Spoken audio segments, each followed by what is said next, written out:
Now we are here for a murder that he committed in Orange County. And I know a lot of reference was made and statements were made to his wife's death. His wife did not die. She was murdered. She did not die of natural causes like his mother did. She was murdered at his hand. She did not have to die. What was the manner of the homicide? I'm just about to get into that, Judge.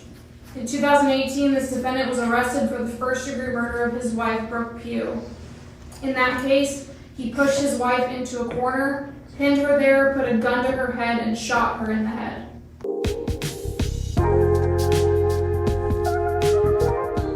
Just a few days before Christmas in 2018, 29-year-old Nelonza Pugh shot and killed his wife, 29-year-old Brooke Jenkins, during an argument in their home.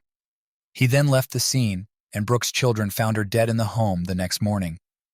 According to the children, they had heard an argument between the couple in the early morning hours of the previous night. The entire incident was caught on home surveillance. The video showed Nelonza Pugh, 29, in a physical struggle with his wife as he had a gun in his right hand, according to the affidavit. Pugh used his left hand to push Jenkins Pugh into a corner and pin her there as he brought the gun to her head and shot her, deputies said. Jenkins Pugh instantly fell to the ground motionless, according to the probable cause affidavit. Deputies said that the video showed Pugh shooting her 2 more times as she was on the ground. After the shooting, Pugh calmly walked out of the home. Prosecutors in Orlando, Florida, where the murder happened, gave Nelonza Pugh a great deal. He pleaded to charges of second-degree murder and was sentenced to 28 years in prison. Now he is facing a judge in Leon County, Florida, for violation of probation. You see, back in 2008, Nelonza was charged as an accessory after the fact with respect to a murder during a drug deal. He took a plea and was sentenced to 3 years in prison, followed by probation. He was released in 2011 and was still on probation when the 2018 murder happened. Tallahassee prosecutors now want Nelonza to be sentenced to the max, 15 years in prison, for the accessory charge, and they want the sentence to run consecutively to the 28-year sentence for the murder. The defense instead asks that whatever sentences for the violation of probation imposed run concurrently with the sentence imposed in the murder case, meaning that, in essence, the violation of probation would not make any difference on how long he will be in prison. In the violation of probation case, Nelonza took an open plea.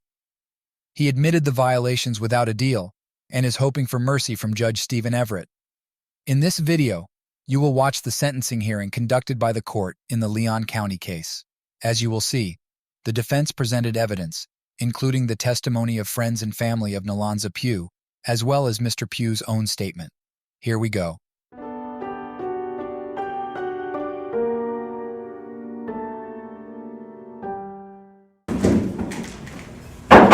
All rise. Court is now in session. The Honorable Judge Stephen Everett presiding. Good afternoon, everyone can be seated.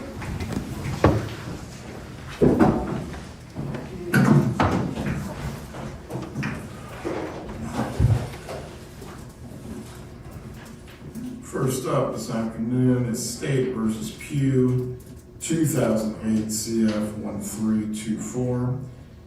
We are here for final disposition. Parties prepared to proceed.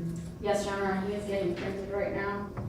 So wait to have a second. And then we do have witnesses that are wishing to appear via Zoom, so we can share that information right now so we can log in. Well,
Please keep your device on mute, sir, until it's actually time for you to testify.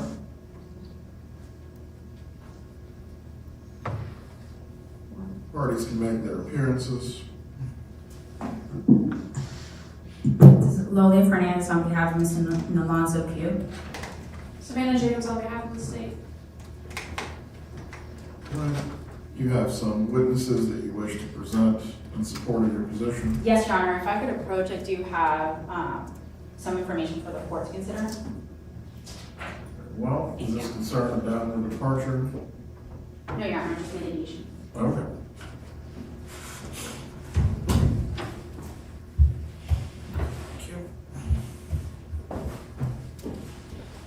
And Judge, what I've just handed, Your Honor, are a few things that I'd like to go through and walk the court through as part of my of the mitigation that we want to present. On the very first tab, there's a series of medical records that I'll go through and explain. The second tab is going to be all the character letters that have been given to us in support of Mr. Pugh. There's also a letter from him that he also wishes to address the court. And then lastly, there is an outline of the credit that we believe he's entitled to from all of the arrests for prior BOPs. So I'll The go reason this wasn't submitted in advance? I'm sorry, Your Honor. I had it in notes and we requested all the booking information way ahead of time, but I just failed to bring it to the court ahead of time. I have given a copy of it to the state. I did finish that chart today. And I know that if that's something that we need to address at a later date, that we can. Go ahead. Yes. So Judge, first, we are here for a violation of probation, and I understand that this is coming for after an open plea. And the allegation for the last violation, which we're here for today, is due to the death of his wife, right? And this is something that happened in Orange County, and that he's been since convicted of, and this is now we're here for this sentencing. I think it's important to note that for Mr. Pugh, the underlying offense that we're here for today, for the actual BOP, I would ask the court to give it some consideration that he was 18 at the time that this underlying event happened. And while there is a history of criminal activity, I think what led to the final event is very, very different than everything that was going on in his life before, and that's very important to know. So, on the first tab, Your Honor, we have documentation. We gathered this from his attorneys in Orange County, where basically Mr. Pugh has been doing, leading up to 2018, he's been doing fine, and I think the character letters and what you're going to hear from the family, it's not just to say we love him, right? He has support, but it's to show that this is a person that from 18, after doing DOC, did his best to turn his life around and was very involved with his family. And so leading up to that event, he was the main caretaker for his mom, and he was very devoted, found religion while he was in DOC. He devoted his life to his family. In 2018, early 2018, around April, his mom passed away, and that is what has been considered a triggering event for him that led to his mental decline. In September of 2018 is when we start having some documentation of him being Baker acted, and I think the dates matter because it's a very short time period leading up to the death of his wife. 10/9/2018 through beginning of October of 2018, he is clearly, and this is all based on medical documentation that is provided to Your Honor in the CD, if you wish to actually view it, but we just figured an outline would be better. But this is all documented that he is having, hallucinations, psychotic breaks. This is someone who's just not mentally himself and there. He does leave against medical advice, which again, from the record documentation is odd that in the state that he was even allowed to do that by the state. He left against medical advice and was immediately hospitalized at another facility. At that place, and I've highlighted some of these things for Your Honor, there's evidence of hearing voices and experiencing insomnia, being in catatonic states, just general observations of bizarre behavior, poor coping skills. There is documented notes that on 11/4, right, that he couldn't tell his wife apart from other people, his therapist, his psychiatrist.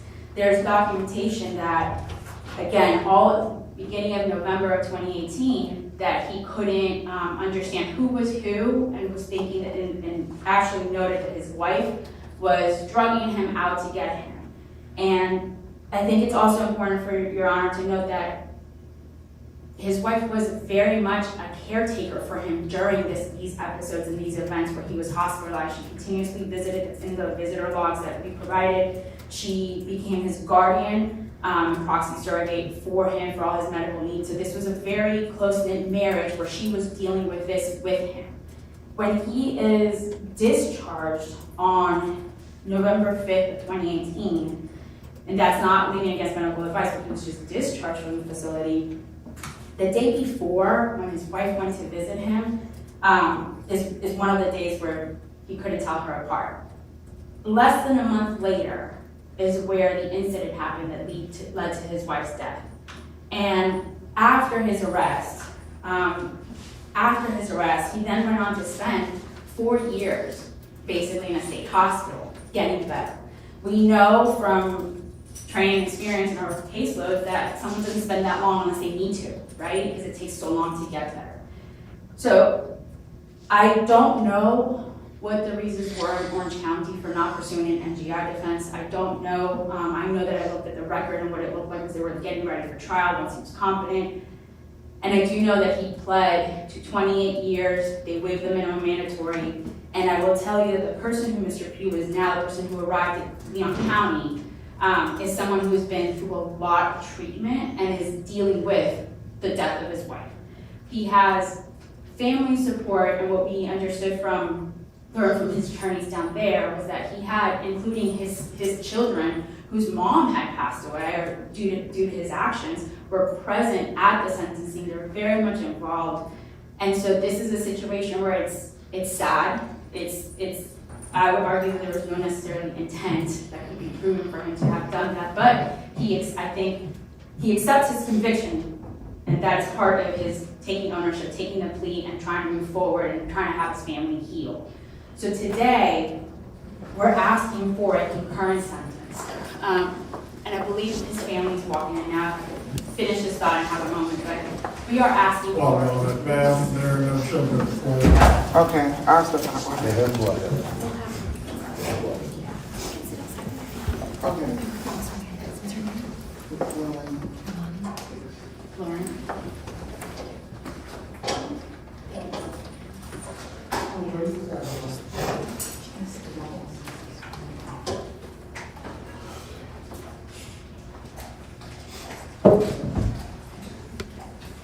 You may continue. Thank you, Judge. And so what we're asking for today is a concurrent sentence. He is serving 28 years. I do think that that is what the court and what the people involved with in detail with what happened in Orange County decided that that was an appropriate sentence for him. And I know that the state is asking for a consecutive sentence, and our argument is it's not necessary. I think justice was served with what happened, and I think there's sufficient mitigating circumstances given the age of when the underlying fact happened, there's also documentation that part of this is also being so young in the system where things started to happen, mentally decline due to some of the traumatic experiences that he had in DOC as well. So Mr. Pugh is not before the court asking, giving excuses or anything of the sort. He is very much accepting, dealing, grieving, everything that has happened, and he's at the point where what we're asking for is a just sentence, a concurrent sentence to his other sentence of 28 years. I do have people in the courtroom. I don't know if Your Honor would like to take the people in the courtroom, or if I could have a moment while we listen to the people on Zoom. And Either or, but it sounds like from what you're telling me, for how dependent your presentation is on what happened in the other case, you're going to need to take some time with your binder, and a decision isn't going to be made today. We understand, Your Honor. I think they'd like to give their testimony in support of Mr. Pugh for Your Honor to take into consideration. Very well. And Judge, what we could do is we could have the people on Zoom, if the court wants to call each person out so they don't have to speak at once, and I'll take a moment to talk to people who are here. All right. Sir, under Zoom user, you can unmute yourself. Yes, sir. Please raise your right hand. Let me swear you in. Do you swear or affirm the testimony you're about to give will be the truth? Yes, sir. You can lower your hand. Please tell me your name. Darren Robbins, And what is your relationship to Mr. Pugh? my cousin. What is it that you'd like me to know today? That he's an honorable young man, sir. Got a big brother. He's like my big brother. Taught me everything I know. He was a family man. Took his kids everywhere, took them out, vacations, everything. Took his wife on the boat and proposed to her and everything. He was a real stand-up guy. And I don't feel like that's because something mentally went on with him that everything that's going on with him ain't right. Like, I feel like he needs more help to get himself together, because you just don't go from being a stand-up guy to something mentally wrong with you like that. So I just feel, I know he's a stand-up guy, sir. Well, Mr. Fernandez, do you have an examination for this witness? No, Your Honor. Ms. Jacobs, do you have an examination for the witness? No, sir. Thank you, sir. You can remain on the Zoom. Just keep yourself muted. All right, for the person named Dre, if you can turn on your video and audio, I will swear you in at this point.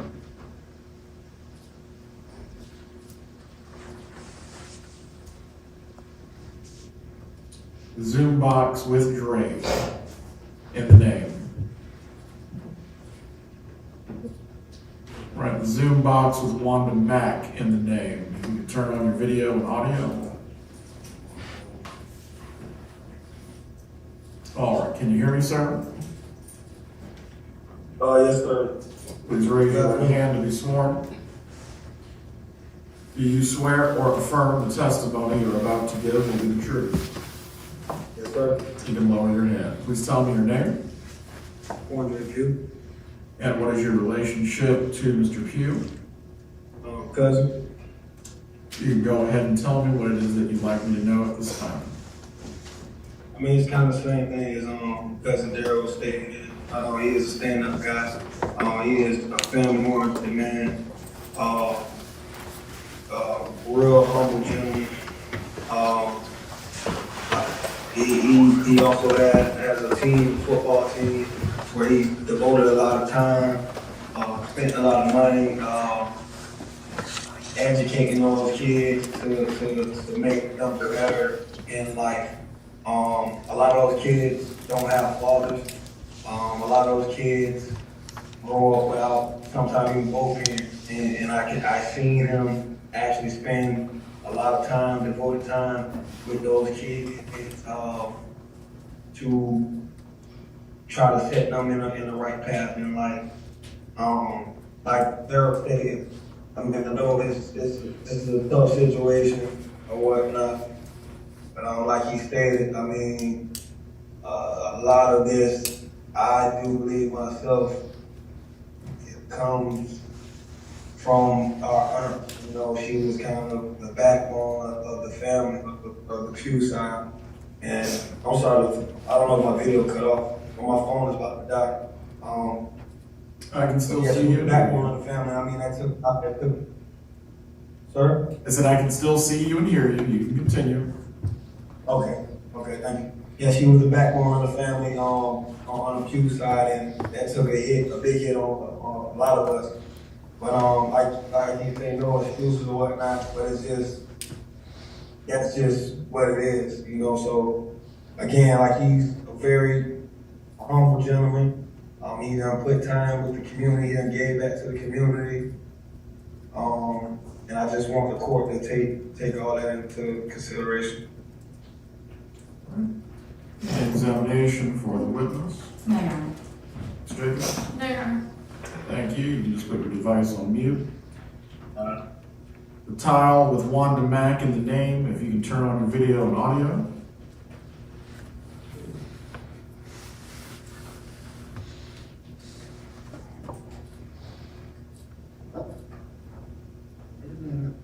Video.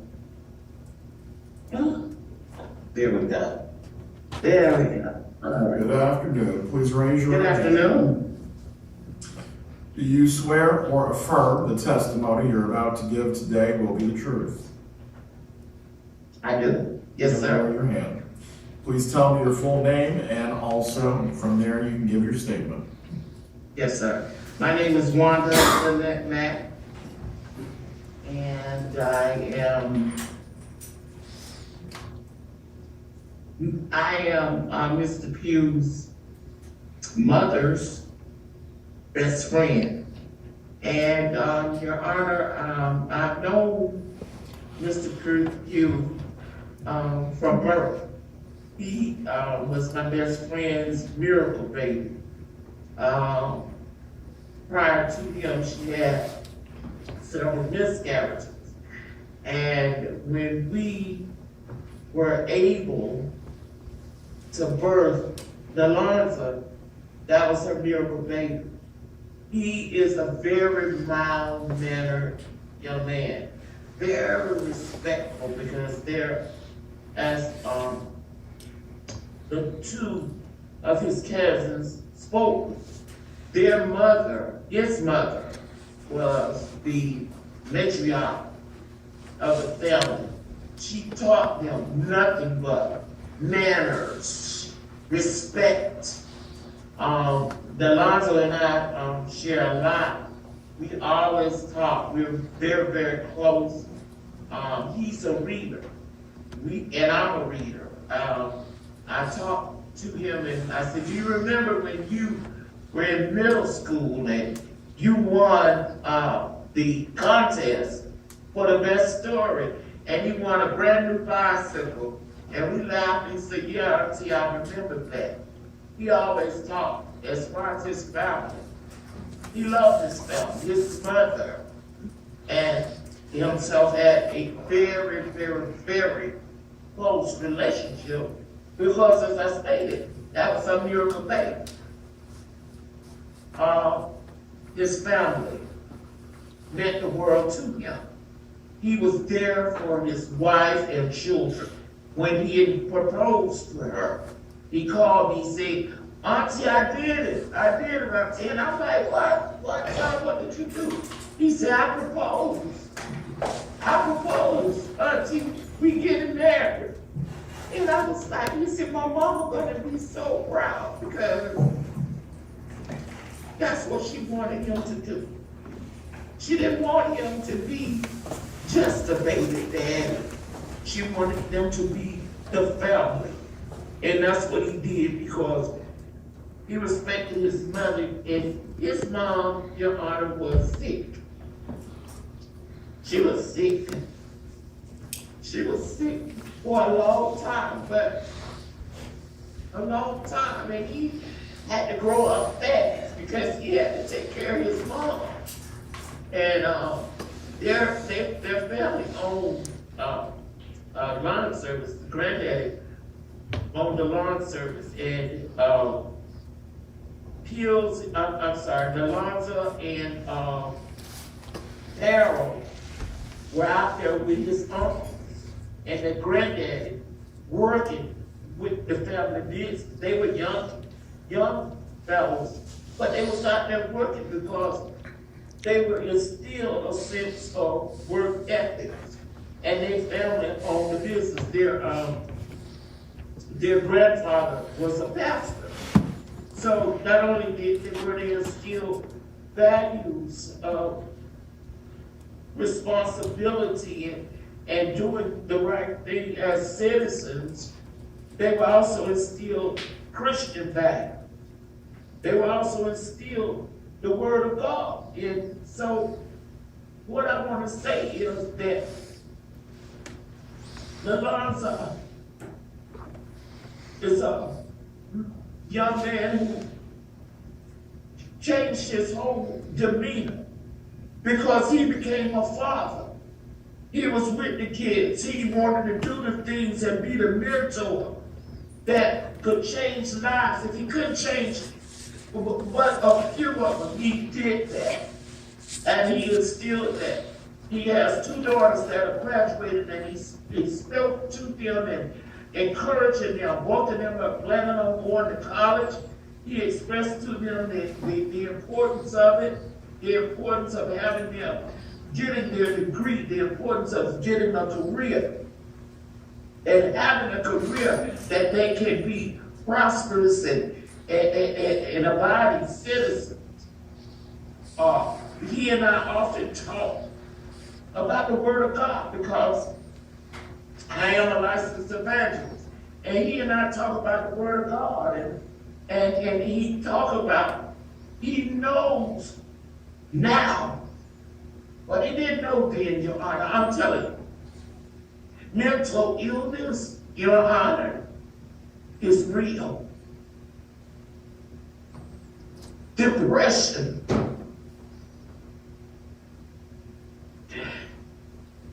is real. And there is no way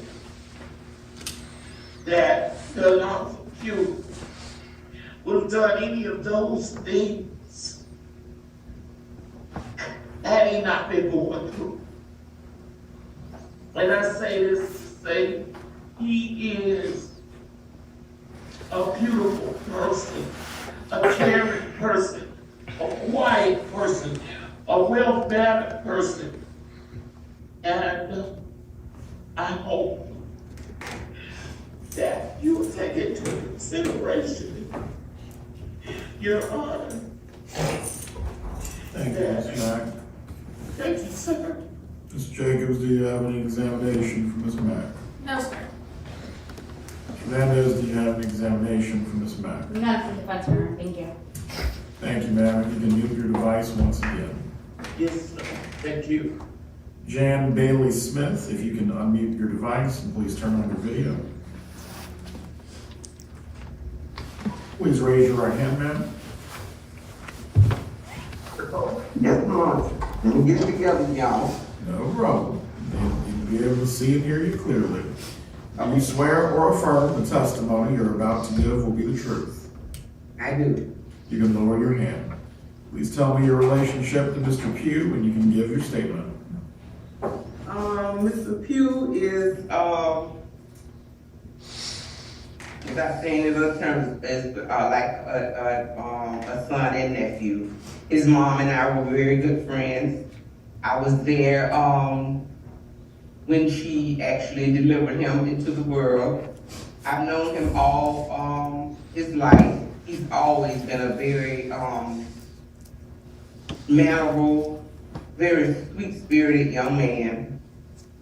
I'll always love him because my daughter too was terminally ill, and his mom supported me through that.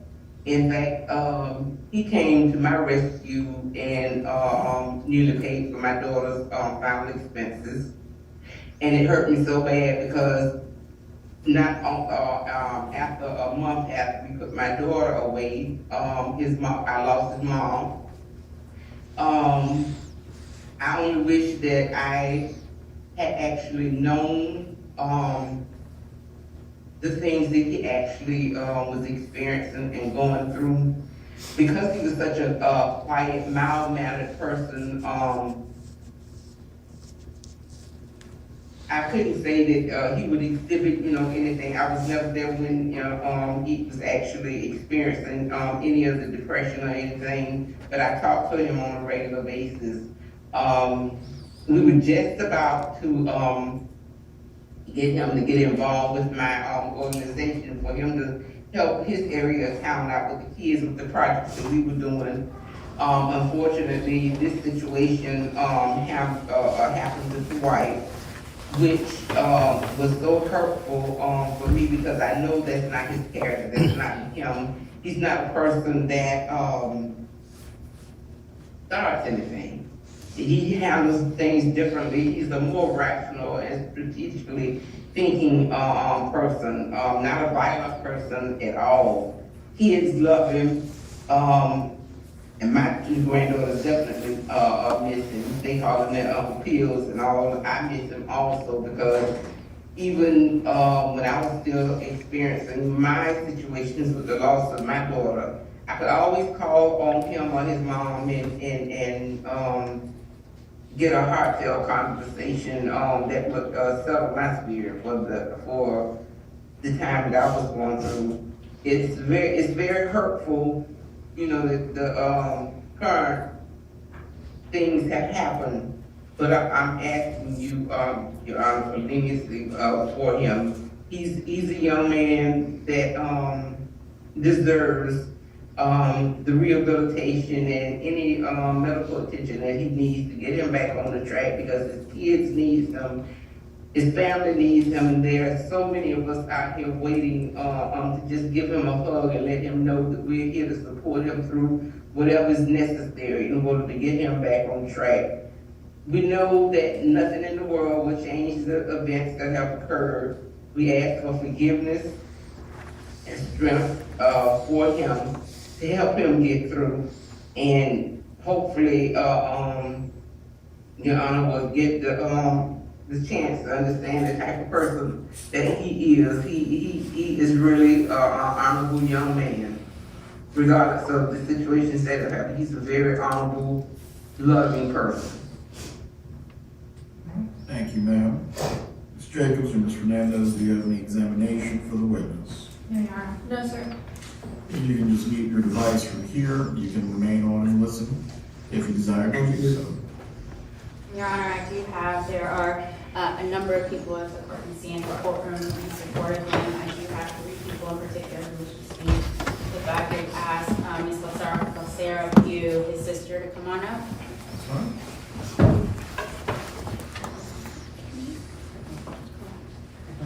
Just come to the center microphone now. Please raise your right hand.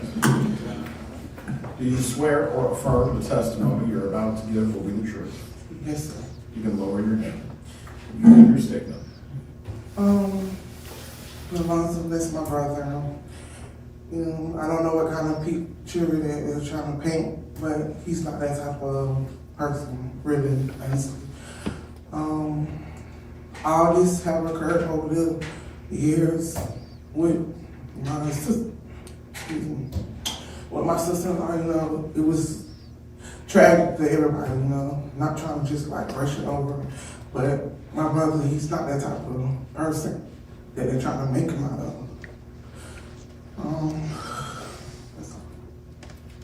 Take your time if you have more to say. That's it. In examination, Ms. Fernandez. May I have a moment? Go ahead.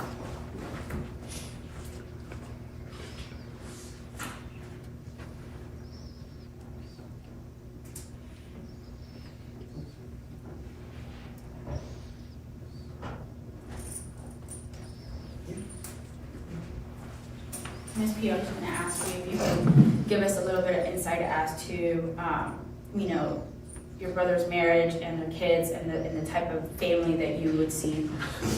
He was a good husband, a good father, good husband. You know, he sat down at the table, did homework with his kids, got them up in the morning, took them to school as a family, him and his wife. Like, it was, the relationship was perfect, like, you know, like, it was no type of nothing, it was just perfect. Like, he was a good husband and she was a good, you know, wife. Ms. Jacobs, any examination? No, sir. You may be seated.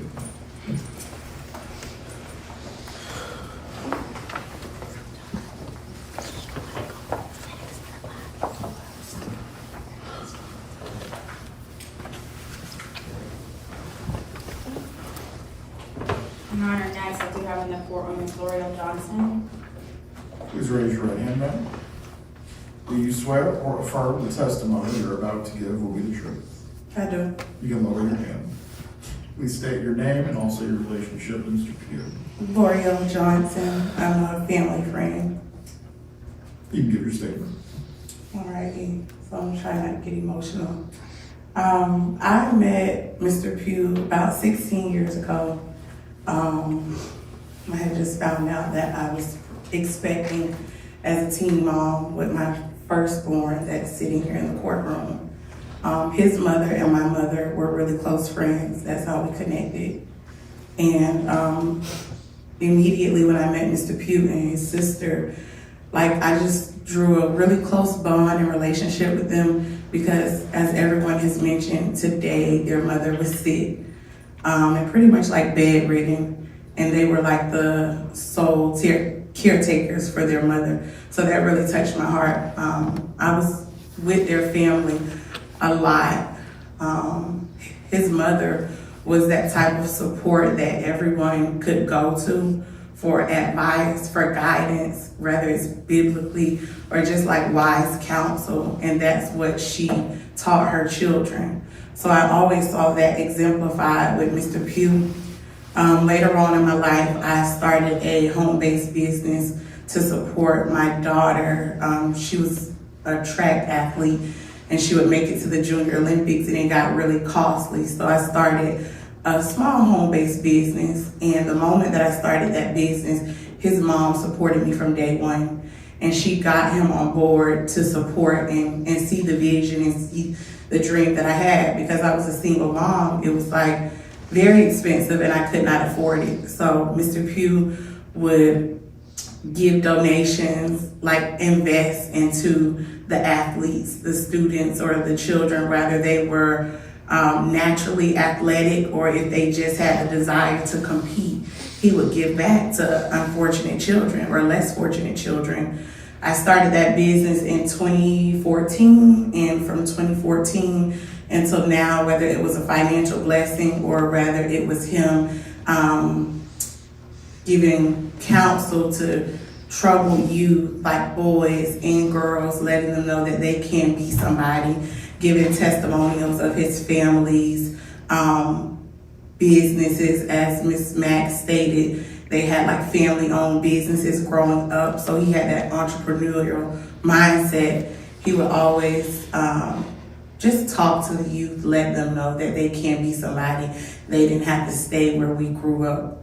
I also got to witness Mr. Pugh being a full-time dad to his firstborn child that's also in the courtroom. When I met him, he was a single dad before he ended up getting married. So just seeing him shouldering that day-to-day responsibility as a parent, that was something that stuck out to me. When he later on met his wife, it was like his sister said, it was like the perfect family, the picture perfect family. He mastered singleness as a dad, and then he mastered it as a family. And he did that up until, he lost his mother, which was like his strong tower. Like, again, I say his wise counsel, and then the health, the mental illness just started taking over. So I have spoken to Mr. Pugh during all of this transitioning up until now, I see where his mind is. I see where he wants to go from here. And I just pray that as he's going throughout his sentencing, whatever you deliver today, that he can give back to his community, and not only his community, people that deal with the same illnesses that he has had to struggle with, and let people know that, you know, and encourage family members to be there for your family when they're going through this. You know, not taking them in and out of hospitals, but making sure that they have fully recovered and healed before they can go on to that next level. An examination, Ms. Fernandez? Ms. Johnson, can you speak to Ms. Jenkins's role in his hospitalization, and I guess if she played any role in his care when he was not doing well, leading up to her death? So I can't personally say anything about it. Maybe his sister can. I know she didn't want her husband to be hospitalized. You know, we all think that, we might think that we know what's best. We might want to care for our loved ones personally. I know that she loved her husband and she did not want to be separated from her husband. Thank you. That's all. Ms. Jenkins? No questions. You may be seated. Thank you. Your Honor, I believe the last statement in person is going to be from Ms. Nakira Pugh. She is Mr. Pugh's first daughter, and Ms. Brooke Jenkins, the victim in this case, did raise her from the time she was 5 years old. Please raise your hand. Do you swear or affirm the testimony you're about to give will be the truth? Yes. You can tell me your name and you may make your statement. My name is Nelonza Pugh. I'm my dad's first child, and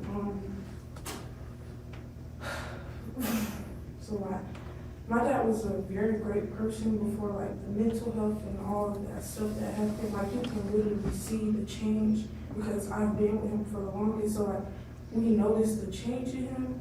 So then, like, we would try. I guess I was so young, I didn't know what was going on or much about mental health as I do now. And it's something serious that you would, like, take. I don't know how to explain it.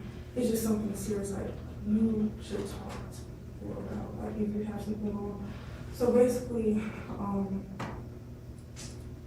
even know where to start. Take your time.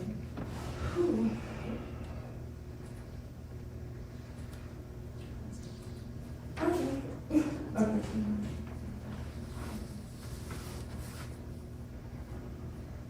So before all of this stuff occurred, me and my dad and my stepmom, we all lived together in a house.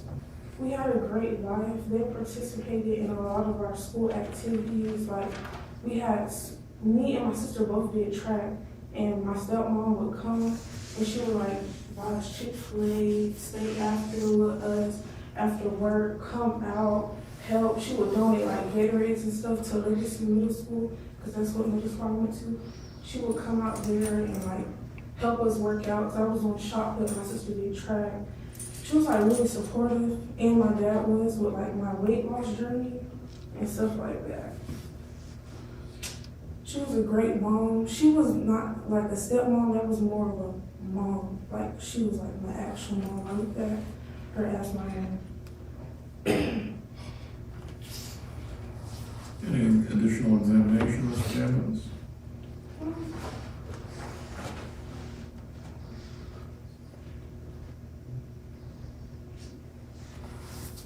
I don't think my dad deserves more time. I feel like 20 is enough, especially with the sentence due to his mental health. That's what occurred. I'm not saying it was right, but that was not him. I know that was not him. I know my dad. I could, like, literally see the change in his character as that happened. It just wasn't him. And once we realized the change, it was just like, we tried our best to deal with it, but we didn't know. Well, she didn't know. I didn't know. Which I just don't feel like he should be taking any more time out of our lives. I'm already 18. Well, while he's been incarcerated or hospitalized since the incident, have you maintained a relationship with him? Yeah, we still have a relationship. You talk? It's just, we talk all the time. It's just not as strong since he's away, but we still try to, you know. Does he do, in your opinion, does he give you the best he can give you while being away still, and he's present in your life? It's always been like that. My dad has my best interests, especially school-wise. Anything like that, like, especially when I'm being away, I noticed that nobody has me. I'm sorry. Nobody has me how he has me. Do you, does he maintain a relationship with your other siblings? Yeah, he still talks to my stepsister, he still, Nelonza and Nelonza, he still talks to all of us over the phone.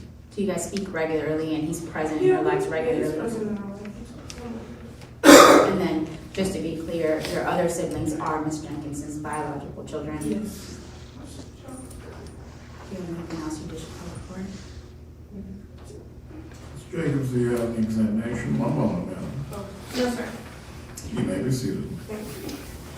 Your Honor, I will note for the record that these other children are under 18, but they did want to express their support for him, so they're not present here today. And this was also consistent with everything that went on in Orange County from the beginning of this case, his hospitalization, the whole family together, both sides were involved and trying to support him whichever way they can. And I believe they were present for the sentencing for the 28 years in Orange County as well, in support of him and mom as well. I guess I do want to clear up some facts as to Orange County. You said there was not any presentation of an NGI defense. I did not see that on the record. However, his attorneys were the ones that provided me, and in that CD that we provided the court, there's about 3,000 pages of records. And that was outlined, and that is all the work that they did leading up to the incident and everything that was done in the courts afterwards. He had different representation that switched over at different times, and we communicated with them, but there was presentation of mitigation. I don't know that there was, based on plea, there wasn't an agreement as to NGI or NGI trial or NGI finding. All right, so the state did take this into consideration with regard to whatever arrangement was made in Orange County. Yes, Your Honor. I don't have anybody saying from the state I took this into consideration, but what I do have is, based on the record on CCIS, there was a preparation for trial that was seen by filing some motions and limiting things as soon as he was found competent, a switch in attorneys, and then a plea entered, where the state did waive minimum mandatory guidelines on this case. And then from his attorney, I know that they used this to present to the state to negotiate a sentence. So I do believe that it was taken into account, and that's where we got the sentence. I do know from Mr. Pugh in our conversations without going into anything that he wouldn't want me to explain. I don't think he was trying to put the family through more, and so he just wants to have them feel and move forward. I cannot stress enough that even in his situation and even in the time that he's been away, he continues to be present in the family, and that's just, it's not so much to say, yes, he's a good person, we should ignore this. It's more to show that his character was true then and true now the same way. And that incident in that period of time that is very clearly outlined, it's just that's where things went wrong. And again, I think some of our conversations and culturally, and he signed out against medical advice. There's, mental health is taboo, and there's some things that now are just being fully understood, especially even for him and including his wife at the time. And that's where I do think that there's some kind of system failure here. But that being said, Mr. Pugh does fully take responsibility for everything, and again, I think that's reflected in taking a plea and instead of pushing for more. And he's for the current sentence now. He does wish to address the court. I know the court is going to take some time to look at the information that we provided, and I would hope that there is also note there are 13 character letters that have been presented from different people, and that's printed in the binder for your honor. There's also a letter from him to the court in there, and then he also wanted to make a statement. Mr. Pugh? Thank you, Judge. Swear you in. Please raise your right hand. Do you swear or affirm the testimony you're about to give will be the truth? Yes, sir. You lower your hand. Go ahead, sir. How you doing? Your Honor, I had wrote something that I was gonna say, but I decided against it. Your Honor, I'm not a man to make excuses. You know what I'm saying? The facts are the facts in my case, in my situation, sir. I haven't been perfect growing up in life. You know what I'm saying? I had some run-ins with law enforcement, and as a result, I was placed on probation, and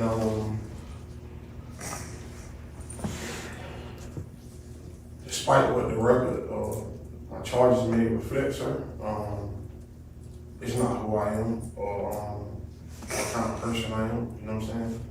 I know you're the judge, like you don't know me, sir, so I feel it's my responsibility trying to like give you some kind of insight on who I am.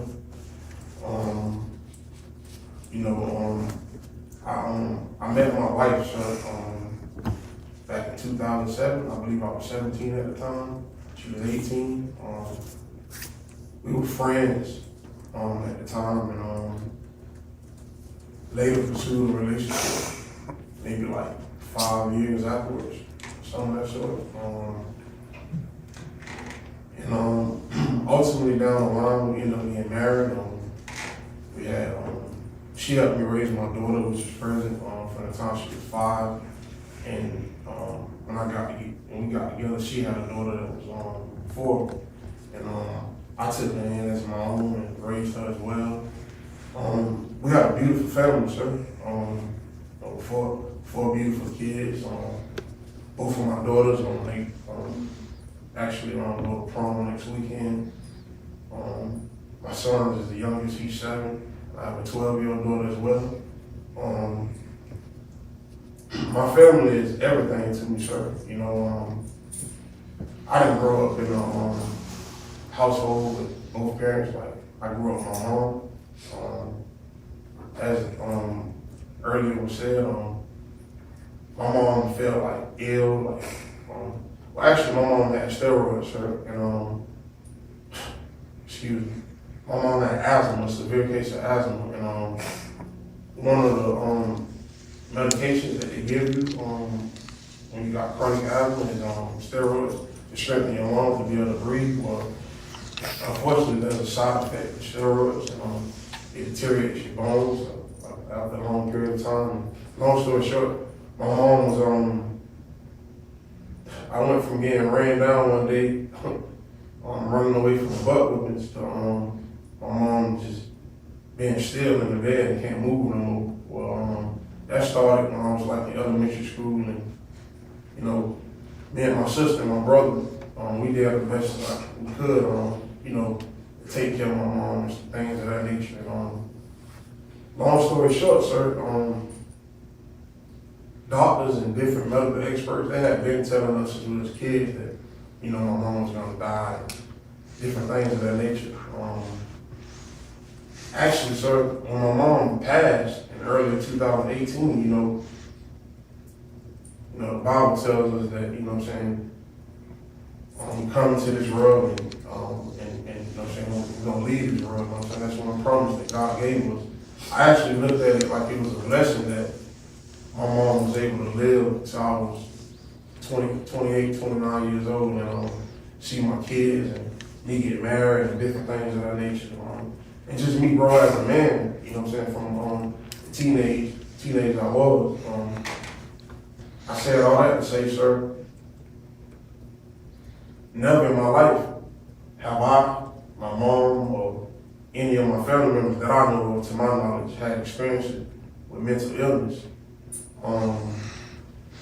And honestly, sir, like in our community, mental illness is not something that, not even I'm speaking for myself as well, like we're not educated on. What I do know is, sir, at some point in 2018, after losing my mom, I became like mentally ill. Sir, honestly, just give you a little insight, I got the records over at the jail, and I read a lot of the things that took place prior to this incident happened. I couldn't even believe it was me, sir. And be honest with you, like, it's not me. And I don't know, sir. All I can say is, like, you know, like, a lot of the things that took place when I was mentally ill, I don't remember the hallucinations and different things. Even the hospitalization, sir, I went to like 4 or 5 different mental hospitals in the course of 2018. And my family, my wife, my in-laws, my kids, everybody did as best as they knew how to do what they can to help me, you know what I'm saying? And take me to these different facilities and things of that nature. And,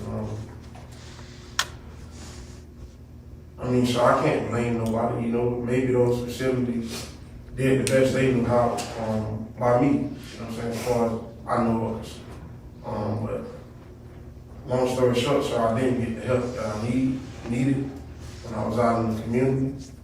And this tragic event took place, you know what I'm saying, sir. It destroyed what I like to call my tribe, you know, like my wife, my kids, and my family, you know. Excuse me, sir. That was they everything to me, sir. And you know, as I say, the record reflects, like, sir, I'm not a criminal, Mr. Everett. I'm sorry, sir. Like I said, I have made mistakes in the past, and but I'm not a criminal. You know what I'm saying? I like to think of myself as somebody who is rehabilitated. I'm a co-founder of a youth football team by the name of the West Orlando Jaguars down in Orlando, and you know, it was actually an idea of both me and my wife. You know, she was having the cheerleading side and me, the young youth. Like, that was like one of my goals. Like, I always wanted to work with youth, and I mean, so just help, you know, like, be a voice and help and steer, you know, young men in a different direction from what they see in the community. Because I feel like growing up, we didn't have a lot of that. And I just took on the responsibility because it's something I wanted to do, sir. And, you know,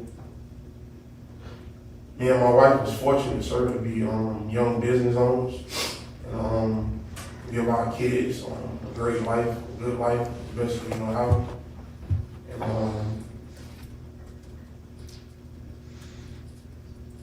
I mean, sir, despite, you know, the law is the law, I understand, and you have a job to do, sir. And all I ask is, I'm not really asking you to pity me or nothing of that nature, sir. I'm just asking you that. I'm asking, sir, that, you know, when you do look over my situation, that you just take time to consider the evidence at hand. And sir, I'm sorry I'm taking too long, sir. I'm trying to wrap it up as soon as possible. But Go ahead, speak. you asked my attorney about NGR defense. Whenever I got incarcerated, sir, I was in a psych ward over at the jail for, I don't know. But all I know is my attorney got me sent to a mental facility. I guess the state ruled that I was incompetent to proceed or something like that. And I got treatment up. I received treatment up, and I was given the proper medication. And you know, over a period of time, I say it was like over a year. I was restored, like, mentally, like I felt like myself again. And I don't know how this, I don't know no other way to explain it, sir, but, like, you know, this whole situation, like, it's, like I said, it's been very tragic to my family. To say I have remorse or that I'm sorry, sir, would be an understatement. Like, you know, when I can't speak for nobody else, you know, but you find a wife, you find a great thing, you know what I'm saying? My wife is my best friend. I deal with that situation daily, the best way I know how. Excuse me. And no day is easier than the last, sir. And like I say, I've already been sentenced to, you know, what I feel like is a whole lot of time. And like once again, like I said, the law is the law, sir, and I understand you got a job to do. And I just ask that you take in consideration, sir. Just give me a chance to be in my kid's life again, sir. You know what I'm saying? Because I don't have a huge family, as you can see, sir. Unfortunately, the death bug plagued my family. I don't have no grandma, grandfather, aunts, mom, dad. All my kids had was me and my wife, sir. And unfortunate circumstances, my mother-in-law had my 2 younger kids. My son is 7, like I said, my daughter is 12. But, you know, even she getting up to age, sir. And all my kids have is me, sir. And thank you for your time, sir. That's all that I'll say. Mr. Jacobs, any examination? No, sir.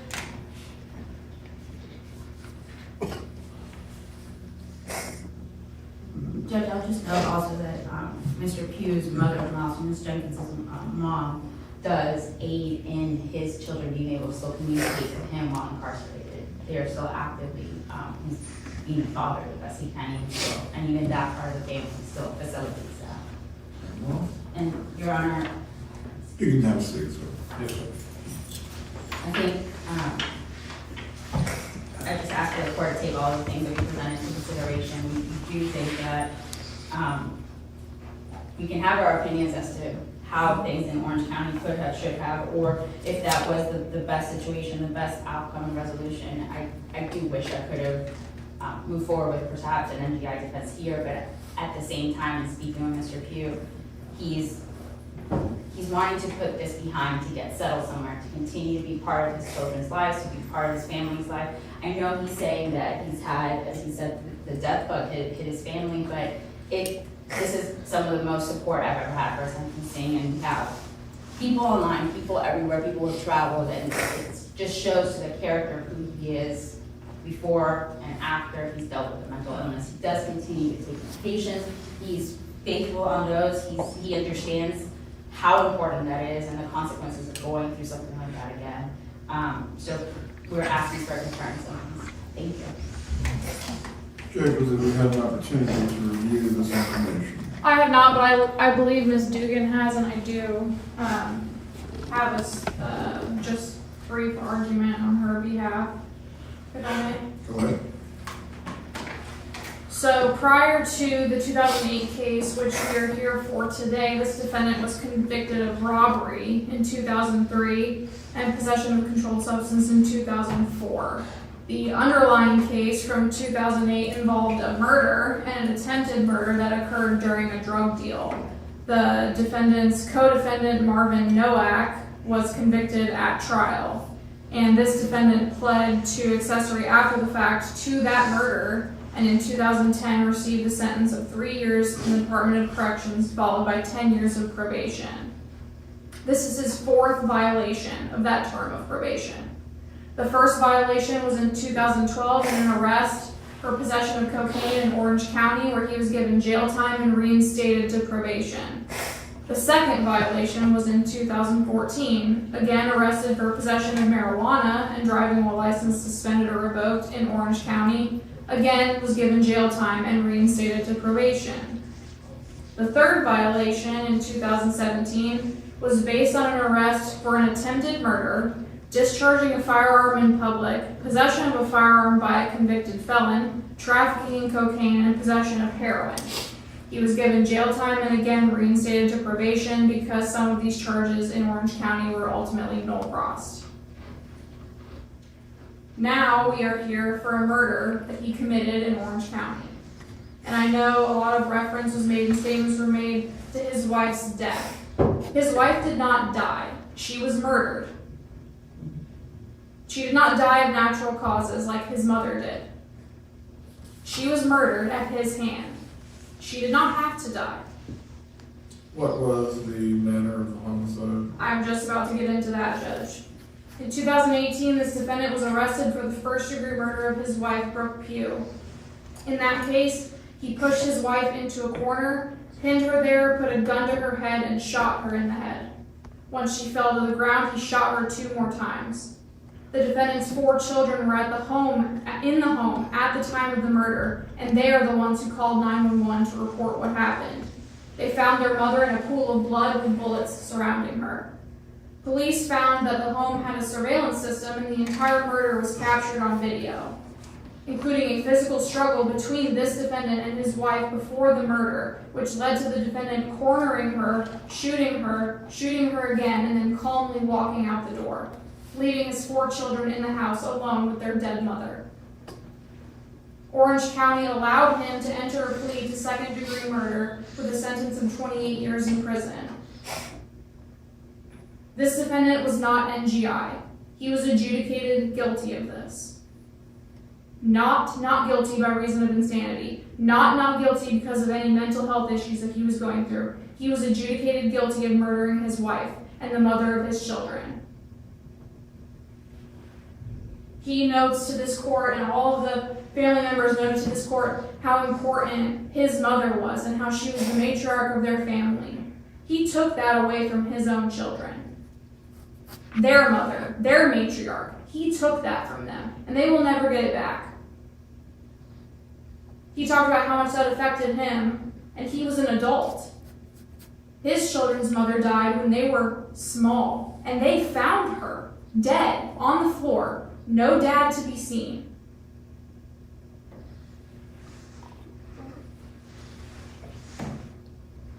He represents... Did Ms. Dugan speak with the prosecutor in Orlando concerning the nature of the disposition? I don't believe she did, Judge. At least my notes don't indicate that she did. I don't know, again, if this was a situation where the state and the defense did not want to put the family and the children, who were presumably witnesses to this, through the agony of a trial when it was captured on video and very clearly who did it. I'm not sure. Regardless, if the defense truly believed that he was NGI and had the documentation to prove that, that clearly would have been something that was sought. And the defense points out, and even Mr. Pugh said, that they don't want to make excuses, but then they bring up things like NGI and his mental health and how he didn't understand what he was doing. And you can't have it both ways. You can't say, I didn't understand what I was doing, and I didn't know, but I don't want to make excuses. Either you did it and you're taking accountability for what you did, or you're not. And ultimately, he pled to this murder of his wife. He was adjudicated guilty and sentenced to 28 years in the Department of Corrections. He was on probation, not just for anything, but for accessory to commit a murder. I think that's extremely important. He was on probation for accessory to commit a murder when he committed a heinous murder. And this isn't just his first violation, it's his fourth. His fourth violation. He has had the opportunity to be rehabilitated, and he has turned it down at every corner. And that is proven by the fact that this is now his fourth violation for an accessory to commit murder, and he violates that by picking up a murder. The accessory charge that he pled to on his judgment sentence reflects that the maximum sentence he can receive for this case is 15 years in the Department of Corrections. He already has some credit because he was sentenced to DOC on the underlying based on the underlying facts of this case, as well as what he violated his probation for, the state is asking for 15 years consecutive to his 28-year sentence in Orange County. The state believes that is most appropriate for the facts in not only this case, but also that case. Is there a dispute as to the credit for time served that applies? Judge, I don't know. My only thing is I don't know if that credit that Ms. Fernandez included in the binder was already included on his prior judgment and sentences. I know, obviously, on all of his prior violations, he was not sentenced to DOC time. He was only given jail time. So I would just state that the time he should be given should be the time, his prior DOC time, which should be calculated by DOC, and then the time reflected on his Leon County judgment and sentences for his past 3 violations. So I would request the court to give him credit for what is stated on those. Your Honor, can I address a few points? Go ahead. First, we'd object to any finding, or the court using any finding of uncharged crimes. I think a lot of the allegations were things that were null pros and dropped in Orange County. Just Mr. Pugh wants me to point out, it is accessory after the fact was the actual charge, and that a lot of all the criminal history that was brought up before the case we're here for today is juvenile history also. So The accessory after the fact that He was he's on probation 18. for? he was 18 when the accessory after the fact happened. The prior criminal history that the state brought up was juvenile history. It's all prior to him being 18 for the accessory after the fact charge. There are the other charges in Orange County for the violations of probation. However, the state also brought up charges that were null pros. And so those are the things I'm objecting to as part of being taken into consideration. Which charges were null pros? So, Judge, first of all, regardless of whether they were null pros or not, they were the basis of his violations, which he pled to and admitted. So you are able to consider those because he violated probation by picking up those charges. He pled to violating his probation by picking up those charges. The standard for obviously a VOP, preponderance of the evidence, is different.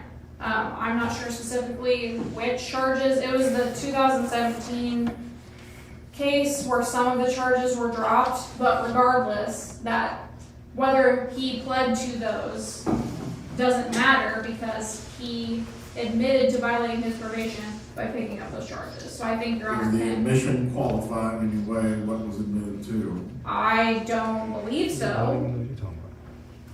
Very well. To the extent the admissions cover basis as to the basis for the violations, whether or not those charges were null pros does not change the admissions, Ms. Fernandez. Yes, Your Honor. And the other point I'd like to bring up, which I can supplement and I can provide to the state, is the chart that I laid out with time. What it does lay out is he doesn't live here. He's not lived here since he was put on probation. So every single violation, he was picked up on the warrants, either in Pinellas or Orange County, and between the two counties, I believe it's like the second part of that chart. You can see that he was picked up in Pinellas, picked up in Orange, transported to Pinellas, and then finally brought here. So what I included in that chart is the total credit for any days incarcerated after his DOC sentence on a hold for a warrant or in Leon County. It's all computed there.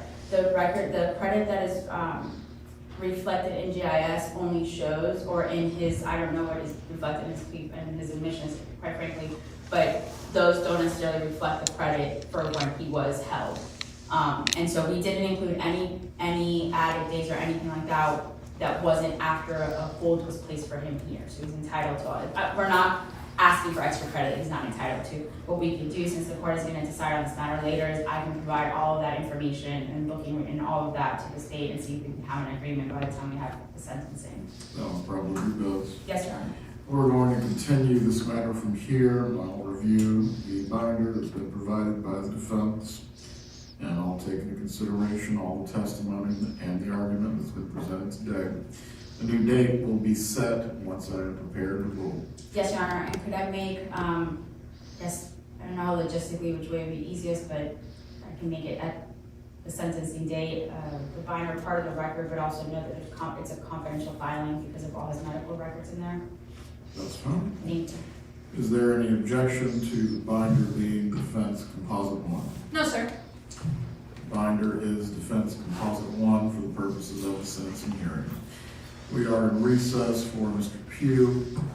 Let's move on next to Marvin Nowak, 2008 CF 1323. Mr. Thompson. Good afternoon, Your Honor. How you doing today? Good afternoon. We're here on the renewed motion for order of transport concerning your client.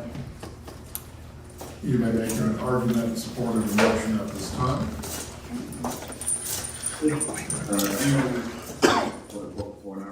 Because the defense presented voluminous materials for the judge to review at the sentencing, instead of sending those to the judge ahead of time, the judge decided to take the matter under advisement. Judge Everett will set a new date in the future, once he makes a decision on how to sentence Mr. Pugh for the violation of probation. In case you do not know, when a defendant makes a deal with the state that includes probation, and the defendant violates the terms of the probation, one of that things that can happen is that the defendant is then resentenced for the original charge, up to the maximum sentence allowable by law. We will monitor the case and hope to cover the hearing when Judge Everett will announce the sentence. Until next time, mentor, lawyer, and ladybug.